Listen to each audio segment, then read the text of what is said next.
கன்னிராசி நேயர்களே, இதுவரைக்கும் உங்கள் ராசிக்கு 8ஆம் இடத்துல இருந்த ராகு 7ஆம் இடத்துக்கும், 2ஆம் இடத்துல இருந்த கேது உங்கள் ஜென்ம ராசிக்கு வரக்கூடிய அமைப்பு இந்த ராகு கேது பயிற்சியில் நடைபெறும். இது உங்கள் முயற்சிக்கும் செயலுக்கும் ஏற்ப ஒரு முன்னேற்றம் தரக்கூடிய ஒரு காலகட்டமாகவே இது இருக்கும்.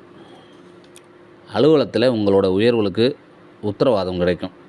அதே சமயம் வேண்டாத கோபம், வெறுப்பான வார்த்தைகள் அதை அறவே தவிர்ப்பது நல்லதாக இருக்கும். உடன் இருக்கும் யாருக்கிட்டையும் நீங்கள் ஒரு வீண் விவாதமும் தர்க்கமும் செய்ய வேண்டாம். தடைப்பட்ட பதவி உயர்வு, ஊதிய உயர்வு சட்டுன்னு கிடைக்கக்கூடிய காலமாகவே இருக்கும். எந்த சமயத்திலையும் வேண்டாத வன்மமும் எல்லாம் தெரியுங்கிற ஆணவமும் தவிர்த்தா ஏற்றங்கள் தொடரக்கூடிய காலமாக இருக்கும். வீட்டில் விசேஷங்கள் அணிவகுத்து வர தொடங்கக்கூடிய சூழ்நிலை இருக்கிறது. விருந்தினர் வருகையும் அதனால் சந்தோஷமும் அதிகரிக்கக்கூடிய சூழ்நிலை உருவாகும். பெண்களுக்கு திடீர் யோகத்தால் பெரும் பொருள் சேரக்கூடிய சூழ்நிலை இருக்கிறது. ஆடை ஆபரணம் சேரும். சொந்தங்களோட இருந்த பிரிவு மாறும்.